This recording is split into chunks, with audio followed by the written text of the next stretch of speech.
भगवान कभी चमत्कार नहीं सिखाए, कभी मनुष्य को अकर्मण्य, निकम्मा और अज्ञानी नहीं बनाए। गांव में बैठे हुए तुम लोग कभी दरवाजे पर कोई चूड़ी तोड़ के डाल दे, कोई नींबू और मिर्ची डाल दे, कोई सिंदूर डाल दे तो बाप बाप करने लगते हो, हे भगवान ये क्या हो गया। नींबू मिर्ची डाल दे तो एक चिट्ठी लिख करके बाहर रख दिया करो कि भैया अदरक भी कल डाल देना, बढ़िया से खाएंगे। डरते हो राम की संतान होकर, कृष्ण की संतान होकर, जानकी की बेटी हो तुम, राधा रानी की सखी हो तुम, मदालसा की सखी हो तुम, अरे झांसी वाली रानी की बिटिया हो तुम, उनकी बहनें हो तुम, और तुम नींबू और मिर्चियों से डरती हो, तुम टूटे हुए चूड़ियों से डरती हो, तुम लाल कपड़ों से डरती हो, तुम डोरे से डरती हो। अगर इन नींबू और मिर्चियों में इतना ही शक्ति होती तो भारत की सेना पर इतना पैसा खर्च करने का जरूरत नहीं था, बल्कि पाकिस्तान के बॉर्डर पर और भारत के बॉर्डर पर नींबू और मिर्ची टांग देते, पाकिस्तानी उधर ही रह जाते, नजर नहीं लगती उनकी। पर इतनी सेना क्यों खड़ी है? डोकलाम में सेना क्यों खड़ी है? क्यों इन सब जगहों पर खड़ी है?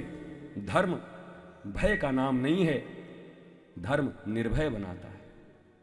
धर्म भीरुता नहीं, धर्म प्रेमता चाहिए जीवन में। धर्म से प्रेम करना है, धर्म से डरना मत।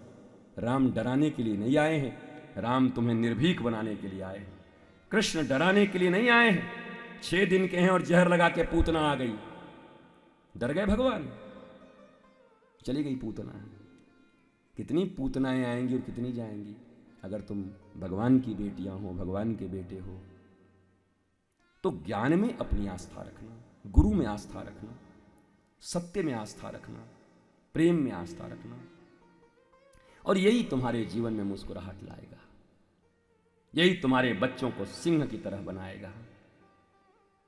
भेड़ियों की हालत हो गई है।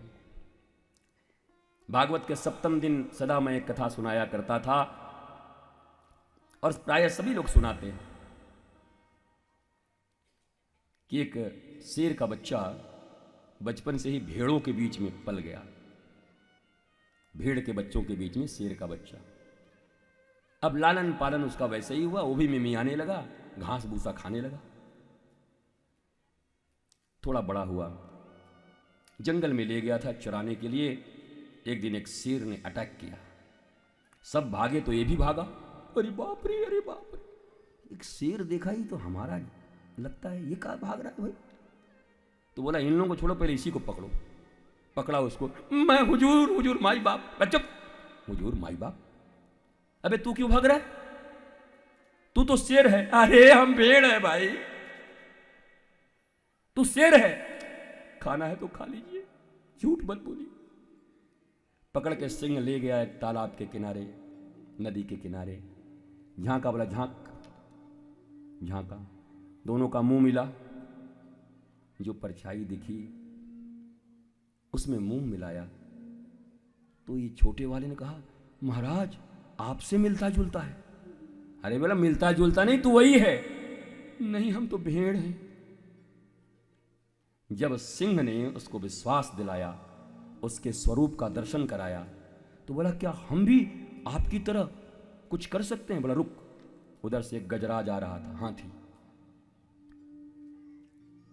और शेर ने अकेला हमला किया हाथी के ऊपर और पछाड़ दिया उसको। वो तो जो भेड़ के बीच रहता था ऐसे थर थर कर रहा, बाप रे बाप, ये कहां फंस गए आज हम। सिंह ने कहा तू क्यों कांप रहा है? तेरे भीतर भी इतनी शक्ति है? बोला मेरे भीतर? बोला हां, तुम मेरा बच्चा सिंह है, मैं सिंह हूं, मैं भी हाथी को हरा सकता हूं। बोला हां। और फिर धीरे धीरे उसी सिंह के साथ रहते, सिंह तो सिंह होता ही है, 2-4 दिन में ही उसने सीख लिया और बड़े बड़े गजराजों को पछाड़ दिया।